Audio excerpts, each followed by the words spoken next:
Alright YouTube, what's going on? I'm back with another video. We're going to do this Seeker Mine video right here. If you haven't seen the Solo Summit build, go on my channel, scroll down the page, check it out. You'll love it.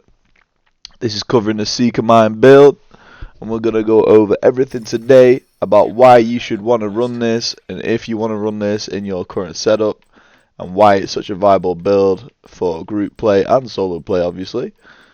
So yeah, let's get right into it, man. So I'm going to start off with the specialization. So we got demolitionist, obviously. This is because of the explosive damage. That's pretty much it. We're calling this the exploder build because it explodes everything on the field. Okay, we're going to be using these bad boys down here, these skills. So change your skills first if you're making this build right here. You can go along with the video and make the build with me if you want, or just for general information. But I'm going to do a little bit of gameplay after, and show you how to work it with the spatial awareness and things like that you need to know, because there's a lot of things that do happen, like rushes and things like that. So we have the artillery turret. Obviously you want the mods from the specialization that go on here, the damage, the extra mortar, and the skill haste. And we want to go over here to the seekers. I'll just show you what's on my seekers. The damage, mods on these two, and then the customize. You want the extra seeker mine basically. There's nothing else that'll go in there. Health doesn't really matter. And then from here we want to focus on the guns. Now we'll start with this one because it's the most important, which is harmony. Harmony has to have obviously perfectly in sync on it, or it has it already on it, as you know. For any newcomers that don't know, this is the perk you're looking for, the talent, sorry, you're looking for. It's called Perfectly in Sync. Hitting an enemy grants 20% skill damage for 5 seconds. So this is exactly what you need. Damage increases are doubled when both buffs are active at the same time. So basically there's these buffs that you use when you're shooting the enemy that happen when you're using your skills, and it's truly amazing. So the other weapon that I use, the only reason I use this is to break down the armor plates on a chunga or a robot. I only use this gun when that kind of NPC comes out, and that's because obviously you do increase damage to armor plates, and as a non-DPS player this build is suited for, as it's just a full skill build. This comes in handy when trying to break down the plates, because you'll find out with experience, I used to play this build all the time, but now I run and gun a lot more than just play this build, that this mortar is a little slow at breaking down. Even though it does a lot of damage, DPS is king for breaking down chungas and also robots. That's just how the game's been designed and made. You will break him down with using mortars, okay? The chunga and the robots, but the robots move around, as you know, a lot. They run around. They're fucking annoying. They're like little Terminators that shoot and run and shit. It's crazy. Prancing around, jumping up shit, and then your mortar gets there a little late, and then you've missed the blast radius. If you can hit him in the within the radius, you're okay. Because it'll kind of semi-stop them, stutter them, and then they can, you know, try and regain consciousness if you like, even though it's a robot. But they actually sometimes go down if you clonk them on the head with a mortar in the right way.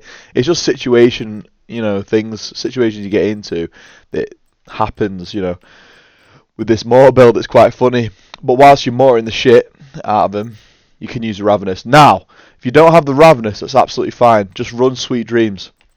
Or Lullaby. I just recently got this drop actually out of the exotic cache for completing the summit this week, obviously, so don't miss that. Get that done. Do it on normal as well, so you can get this mask that I'm wearing as well. It's really easy. I had it on legendary, just because I wanted the challenge, because it's fucking funny, and I always love seeing the hunters being at like the craziest damage phase you could ever have. Like they literally hit you with one bullet and all your armor comes off. It's crazy. So it's just exciting. So yeah, you want to run this. So if you see anything that's not elite, like the controller, the purple controller for the mini tanks, or you know, a healer, purple healer or red healer, you just go up to them and smash them. Remember, the healers are not only the ones with the medic sign on and the little plus sign on them, the healers also have the two arrows on them as well, whether it's red. I don't think I've seen a purple like that, but I've seen a red like that, so make sure you take out healers first if you group, or else they'll put a box down, then it'll be very hard to take them down, especially in Legendary when there's two healer boxes. It's very hard. So that's covered that aspect. That's why people run that shotgun, because they go up to them and smack them in the face. Bang. Now, getting onto the build.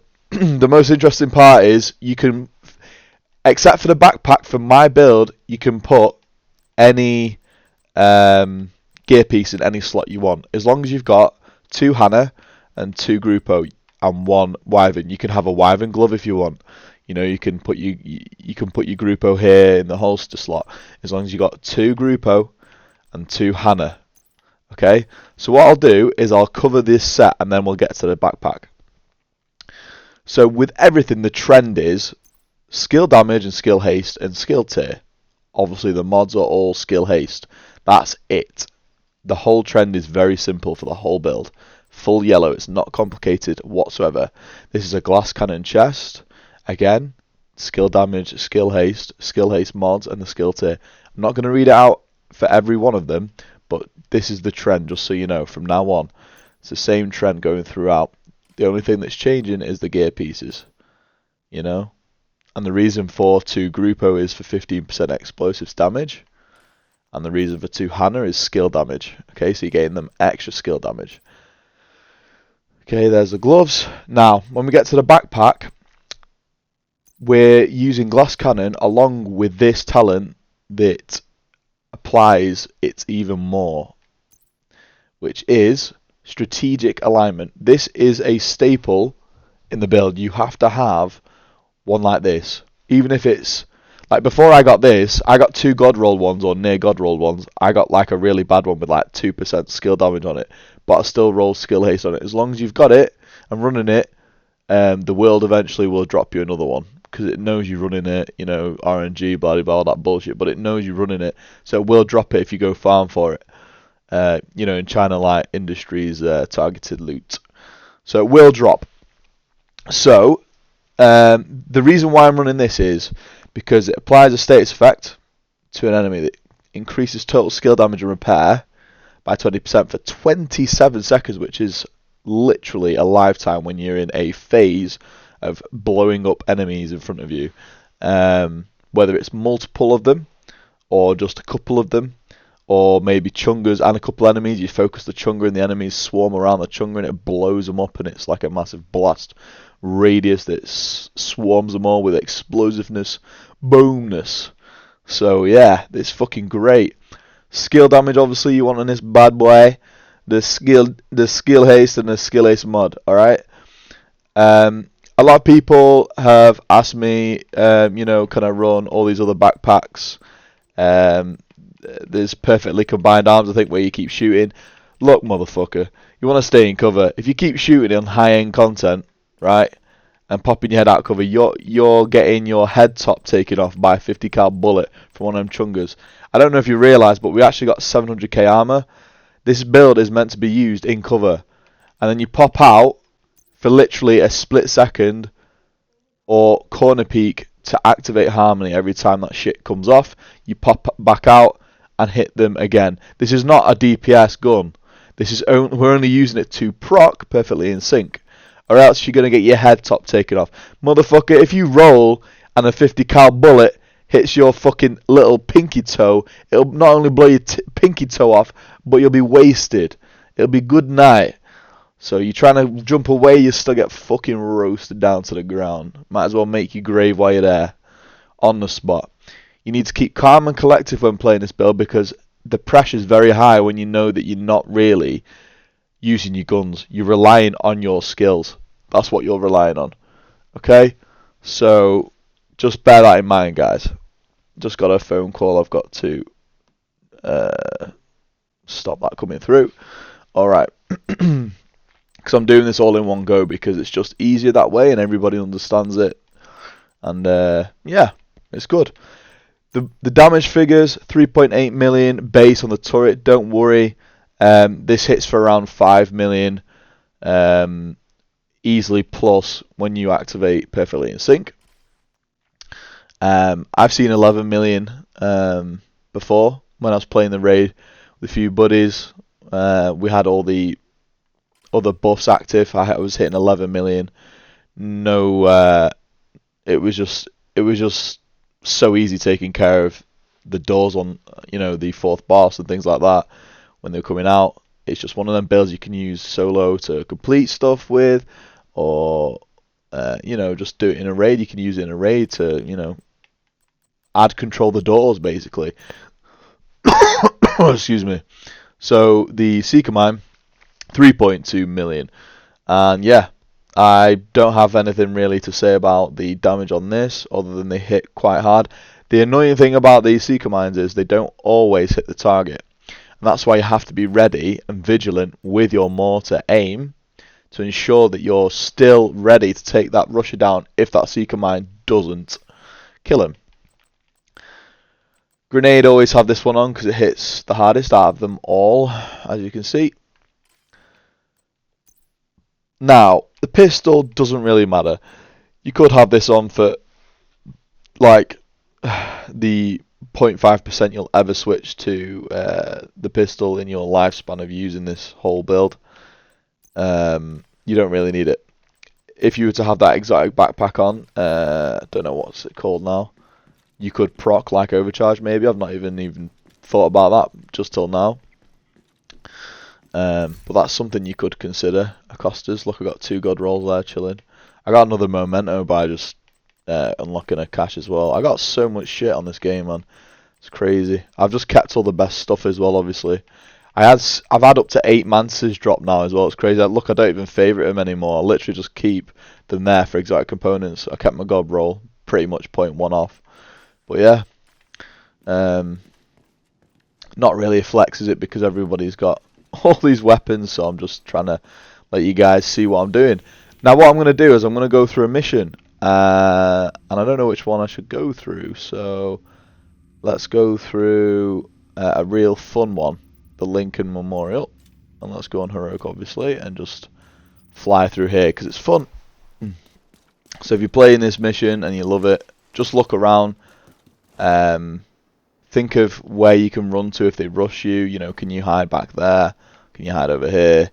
And one big tip I can tell you about this build, running something like this, is you must use cover to cover moves. So holding A on Xbox, obviously, cover to cover basically ensures that. Basically the game is programmed not to shoot at you whilst you're covering to covering, or they shoot at you, but they don't hit you. The bullets that they shoot, not all the time, and it's mostly the case that you actually get away with it. So another way is, what I like to do is put the Seeker Mines down first, set up the mortar, then issue the Seeker Mines, and all together it synchronizes all together like this in one go, baby. This guy close, he'll be dead. Nice, another one. Try and get him over there. Easy peasy. See, the rush is coming at me, great example. So pre-fire his position when he's running at you, knowing that he's coming close to you. So you're all good there.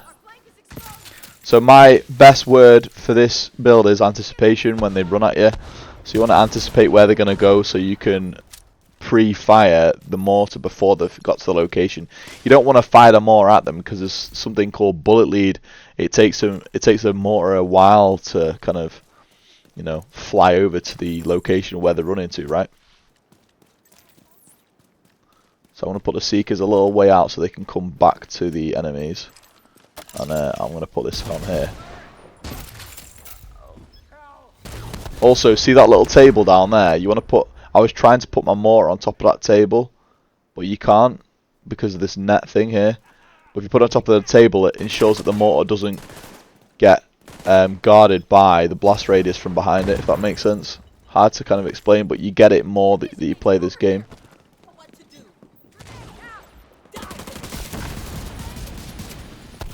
Yeah, just heal up. Be all good, man. put this mortar here for him, and I'm going to break the mortar up and reposition it because it's a bit too long that it's taking. So we've got a guy coming up here. Alright, we're good there. You can also tell where they're coming from. Obviously there's a guy here, so he doesn't move. Alright.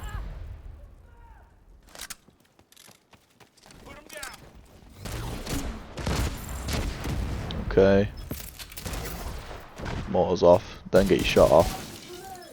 So this is where you would use the Ravenous on the boss. You keep firing at him, switch over. Don't know why it wasn't firing then, but there we go. And it's just to basically aid. Yeah, my mortar's glitched a bit. I don't know why it's got caught. I don't know. Now it's working now again. Sometimes the mortar stays in like one space. I don't know. Weird. One spot. So see, I've broken his armor down with the Ravenous, and then just kind of finish him off with that. All clear. I repeat, the compound is all clear. I don't know if the rogues will come. No, they won't. Gotta open it to activate it. That's cool. Now watch how powerful this is. This build against these motherfuckers. Yeah. There's only 2 of them, but still, you'll see how powerful it is. And get them. So they're gonna come at me. So I'm gonna come back. This is why I say spatial awareness is massive. So see how the rogues are focusing the turret? That's another good little quirk about the build, is that powerful enemies will focus that shit because they want it gone. But they know that and the Stinger Hive's, you know, targeting it as well. So there's one rogue down. Stinger Hive, will it automatically blow up? I don't know. Might have to relocate the so see how he's rushed me now? I do a cover to cover because if that rogue hits me, it'll probably be game over for me because I'm only 700k. So let's just see where he is with the Seeker Mines. I don't know if he's following me back. Yeah, he's following me back. So you would just let the Seeker Mines help. That's okay. And then what you can do now is you can put this here, and then you can just do him from the side here like this. And that's why it's very important. You must always move back while you're doing this, because they'll follow you in. This is just literally like Legendary, how they follow you in and you just do this and you just sit here, man, and that's them dead. Beautiful. And it just goes to show that's without me even proccing the gun, you know, even in the craziest scenarios. So yeah, that's the rogue agents. And just like that, that's what I'm talking about, spatial awareness. So it's like magnets, so you're moving away when they come close. As soon as they come too close, you move away. You let the skills do the work. That's where your main damage primary source is.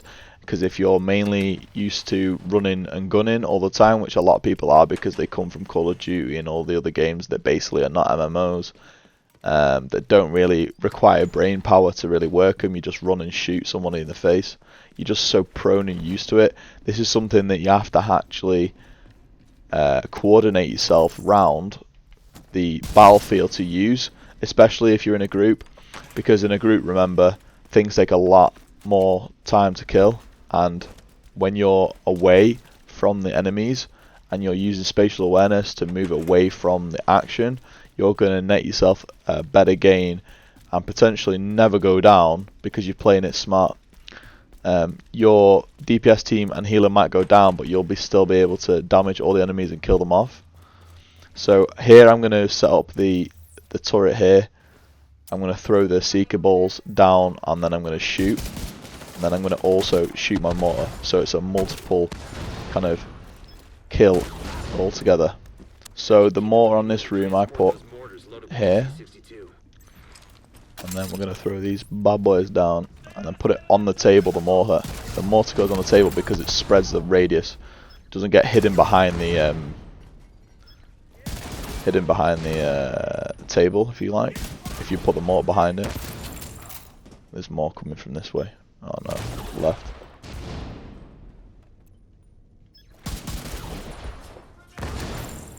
There you you go. Is there one coming from this side? No, there's more from here. Okay. Alright, so on... so this is obviously very easy, but when it is invaded, a lot more enemies come out, obviously, and it gets crazy, man. Yeah, perfect. You rolled right into it, buddy. Accuracy being king. Look at that. Stopping a boss in the tracks. Boom. Just link them up together like that, look. Boom, boom, boom. Alright, now the boss coming out.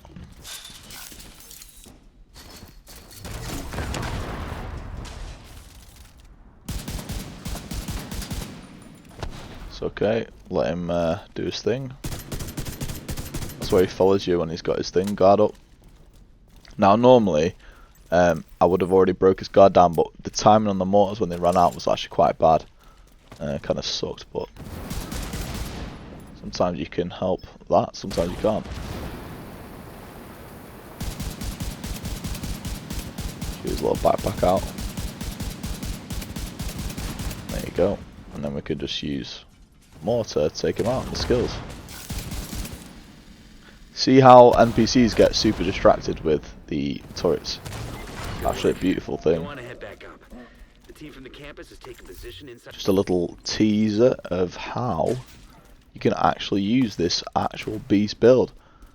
And remember, this is a staple in my build. So if everything goes from bad to worse, and you really do want to stay in sometimes, you want to stay in and help a team, this is the build to use.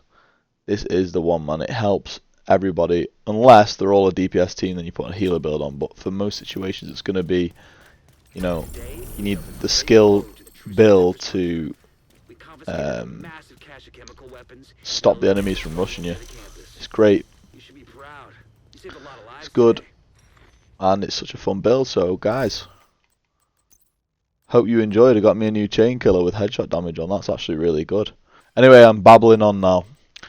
I just enjoyed playing this build, and I hope you guys really enjoyed watching the video too.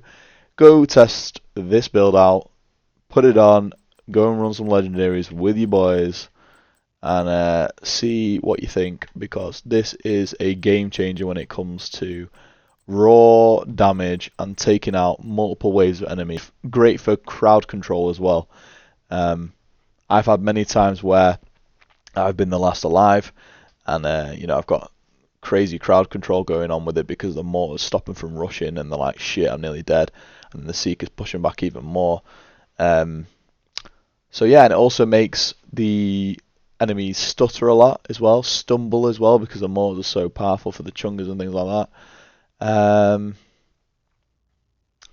don't think there's much else to say on it, actually. I think that's probably going to wrap that one up there. So guys, enjoy it, have fun, and beast those builds. Peace.